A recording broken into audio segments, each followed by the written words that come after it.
Hi மக்களே! அண்ணாமலை குடும்பம் serial April 27, 2026 என்ன நடந்துச்சுன்னு பார்க்கலாம். அதுக்கு முன்னாடி நம்ம channel Tamil serial talk subscribe பண்ணி லைக் பண்ணிக்கோங்க.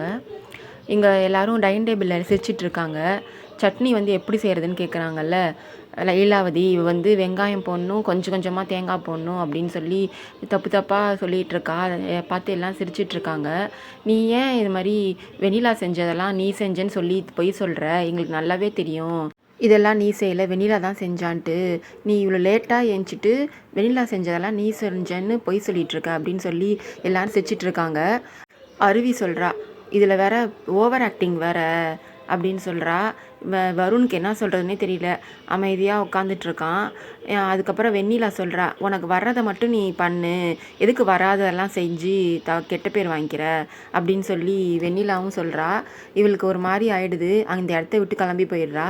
அப்போ கௌதம் சொல்கிறான் வருண்கிட்ட, 2 பேரும் சேர்ந்து என்னடா இப்படி ட்ராமா போட்டுட்ருக்கீங்க, அதுவும் அவள் எக்ஸ்ட்ராடினரியாக ட்ராமா பண்ணுறா அப்படின்னு சொல்லிட்டு வருண்கிட்ட சொல்லிகிட்ருக்கான். வருண் சொல்கிறான், அவன் உங்கள்கிட்ட நல்ல பேர் எடுக்கலான்னு நினச்சி தான் இதெல்லாம் பண்ணுறா, ஒன்றும் கெட்டவ கிடையாது அப்படின்னு சொல்லிட்டு சாப்பிடாம எஞ்சி போயிடுறான்.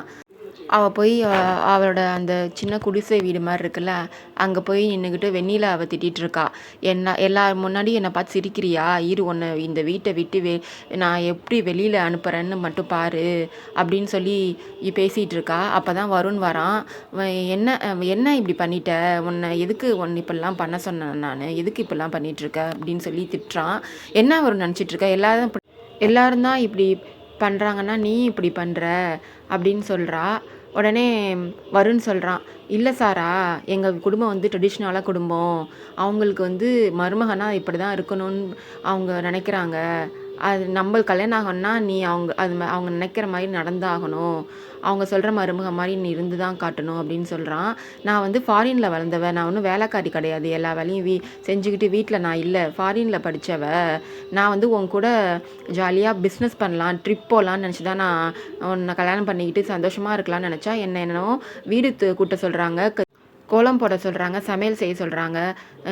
இதெல்லாம் நான் கற்றுக்கிட்டா நான் வந்தேன், இதெல்லாம் எனக்கு தெரியவே தெரியாது, நான் இது வரைக்கும் செஞ்சதே கிடையாது அப்படின்னு சொல்கிறா.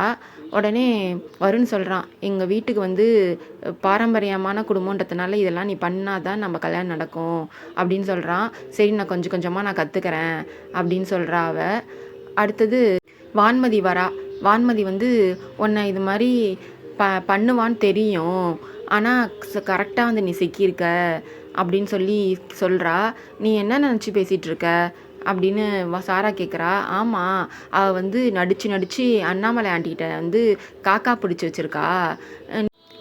நீ முதல்ல உன்னை நல்லவளாக காட்டிக்கிறத விட்டுட்டு அவளை கெட்டவளாக காட்டி அவளை இந்த வீட்டை விட்டு வெளியில் அனுப்பணும் அப்படின்னு சொல்கிறா. ஆமாம், நீ சொல்கிறது சரிதான், அவளை நான் இந்த வீட்டை விட்டு போகிறதுக்குள்ளே அவளை நான் கெட்டவளாக காட்டி இந்த வீட்டை விட்டு அவளை முதல்ல நான் போக வைக்கிறேன் அப்படின்னு சொல்கிறா.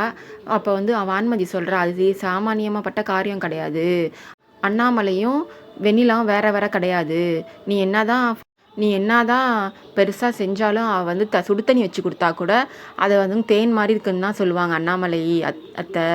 அது மாதிரி நடித்து வச்சுருக்கா, நடித்து அவங்களெல்லாம் கைக்குள்ளே வச்சு காக்கா பிடிச்சி வச்சுருக்கா. அதனால் நீ ஒன்றுமே பண்ண முடியாது, நீ அவளை கெட்டவளாக்கி இந்த வீட்டை விட்டு வெளியே அனுப்பணும், அதுக்கு நான் ஒரு பிளான் சொல்கிறேன்னு சொல்லி ஏதோ ஒரு பிளான் சொல்கிறா. நான் சீக்கிரமாகவே இந்த பிளானை நான் எக்ஸிக்யூட் பண்ணுறேன் அப்படின்னு சொல்லிட்டு பேசிகிட்டு இருக்கா. அப்போ தான் உத்தமன் ஃபோன் பேசிகிட்டே வரான்.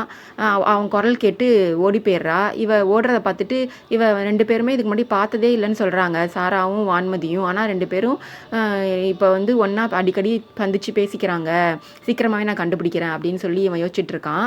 அடுத்தது அவங்க அம்மாட்ட பேசிகிட்டு இருக்கா சாரா. உங்களால் தாம்மா நான் இங்கே வந்தேன், நீங்கள் தான் போன்னு சொன்னீங்க, அதனால தான் நான் இங்கே இவ்வளோ கஷ்டப்படுறேன், என்னமோ ஒரு குடிசை வீடு மாதிரி ஒரு வீட்டில் தங்க வச்சுருக்காங்க, அது கூட நான் சமாளிச்சுப்பேன், சாப்பாடு பழைய சாப்பாடு போடுறாங்க, வேலைலாம் செய்ய சொல்கிறாங்க, அதை நினச்சா தான் கடுப்பாக இருக்குது. அதுக்கு சாரா அம்மா சொல்கிறா, வருண் ஒன்றும் சொல்லலையா அப்படின்னு கேட்கவும், வருணும் தான் அவங்க சொல்கிறதெல்லாம் செய்யின்னு சொல்கிறான் அப்படின்னு சொல்லி பேசிகிட்டு இருக்கா. நான் இந்த வீட்டோட மருமக தான் ஆகி காமிக்கிறேன், இந்த வீட்டோட மருமகளாக ஆகி நான் நினச்சதை அடைஞ்சே தீருவேன் அப்படின்னு பேசிகிட்டே இருக்கா. அப்போ வந்து அண்ணாமலை வராங்க. வந்து நீ 5 நாள் இருந்தாலும் நீ என் பையனை கல்யாணம் பண்ணிக்க முடியாது, 500 நாள் இருந்தாலும் நீ என் பையனை கல்யாணம் பண்ணிக்க முடியாது அப்படின்னு சொல்கிறாங்க. உடனே வைமா நான் அப்புறமா ஃபோன் பண்ணுறேன்னு சார் அவங்க அம்மாட்ட ஃபோன் பேசிகிட்டு இருந்ததை கால் கட் பண்ணிவிட்டு பேசுகிறா அண்ணாமலைகிட்ட. என்னை பத்திர ஆதாரம்லாம் கலெக்ட் பண்ணி வச்சுருக்கீங்களே அதெல்லாம் காட்டி சொல்ல போகிறீங்களா வருண்ட்ட அப்படின்னு கேட்குறா.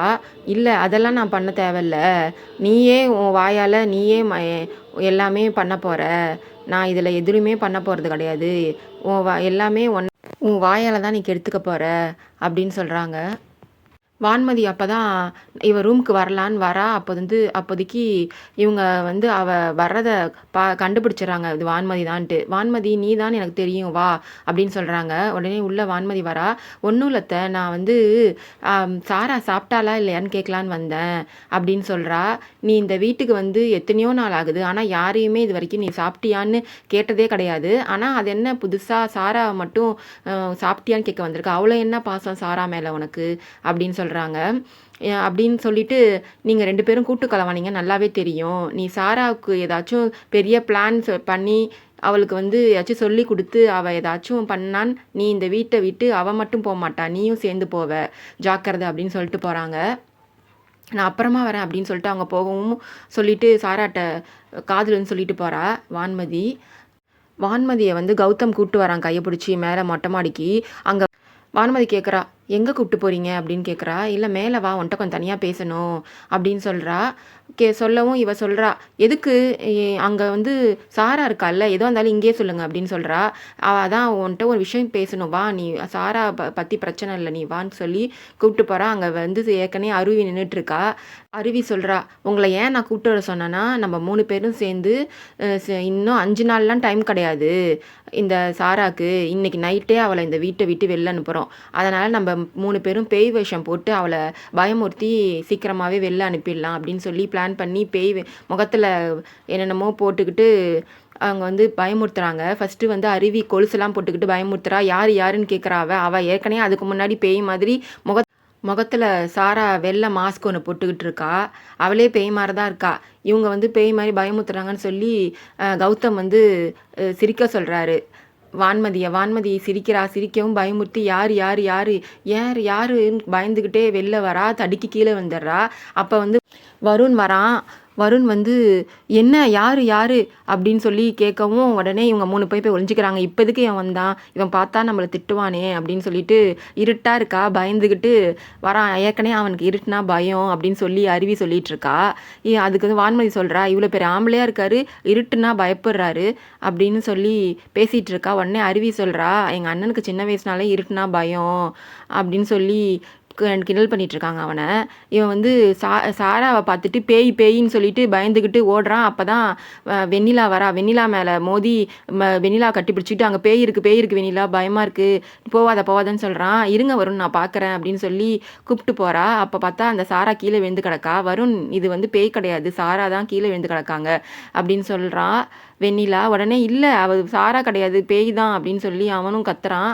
உடனே இல்லை வருண் அவங்க கீழே விழுந்துட்டாங்க, இருங்க அவங்கள எழுப்புறேன் அப்படின்னு சொல்லி ஏஞ்சி பார்த்தா அது சாரா கீழே விழுந்து கிடக்கா. என்ன இது மூஞ்சில் இதெல்லாம் போட்டுட்ருக்கேன்னு வருண் திட்டுறான் சாராவை. அடுத்தது அண்ணாமலையும் லீலாவதியும் கீழே சண்டை போட்டுருக்காங்க, நீ பெரியவளா நான் பெரியவளான்ட்டு. என்னால் தான் அண்ணாமலை குடும்பம்னு ஒரு பேரே இருக்குது இந்த குடும்பத்துக்கு அப்படின்னு சொல்கிறாங்க. நீ வந்து நான் சொல்கிறத கேட்க மாட்டேற, நீ சொல்கிறத நான் கேட்கணுமா, என்னோட வயசில் சின்னவனி, நீ என்னன்னா இப்படிலாம் என்னை மரியாதை இல்லாமல் பேசுறியான்னு சொல்லி லீலாவதி திட்டிகிட்டு இருக்காங்க அண்ணாமலையை.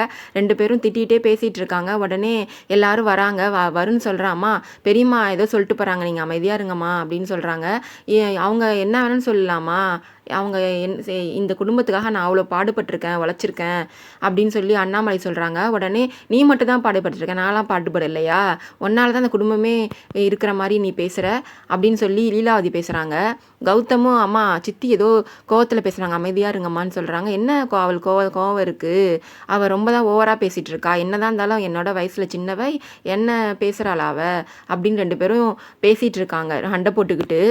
அடுத்தது அங்கே நடுவில் சாரா இருக்கால வந்து என்னதான் இருந்தாலும் நீங்கள் தான் ஆண்டி, அண்ணாமலை சொல்கிறா, நீங்கள் தான் ஆண்டி இந்த குடும்பத்துக்காக அதிகமாக கஷ்டப்பட்டிருக்கீங்க, நீங்கள் போய் அவங்ககிட்டலாம் எதுக்கு பேசிகிட்டு இருக்கீங்க அப்படின்னு சொல்லி சாரா வந்து அண்ணாமலைக்கு சாதகமாக பேசுகிற மாதிரி பேசுகிறா. அப்போ மனசில் யோசிக்கிறா, இப்போதைக்கு நல்ல சான்ஸு நம்ம அண்ணாமலை அத்தைக்கு வந்து நம்ம சாதகமாக பேசினா நம்ம மேலே வந்து அவங்களுக்கு வந்து ஒரு சாஃப்ட் கார்னர் வரும், அதை வச்சே நம்ம வந்து வெண்ணிலா வீட்டை விட்டு அனுப்பிச்சி விட்டுடலாம் அப்படின்னு சொல்லி மனசில் யோசிச்சுக்கிட்டு பேசிட்டு 2 பேரும் சண்டை போட்டிருக்காங்க. நடுவில் குறுக்க வந்து இந்த வீட்டு சொத்தை பாதியாக பிரிச்சிடலாம், தனித்தனியாக சொத்தை பாதியாக பிரிச்சிடலான்னு ஐடியா கொடுக்குறா சாரா. எல்லாரும் அவள் சாராவே கோவமாக பார்க்குறாங்க. அதோட இந்த எபிசோடு முடியுது. வரப்போகிற எபிசோடில் என்ன நடக்குதுன்னு பார்க்கலாம். பாய் மக்களே.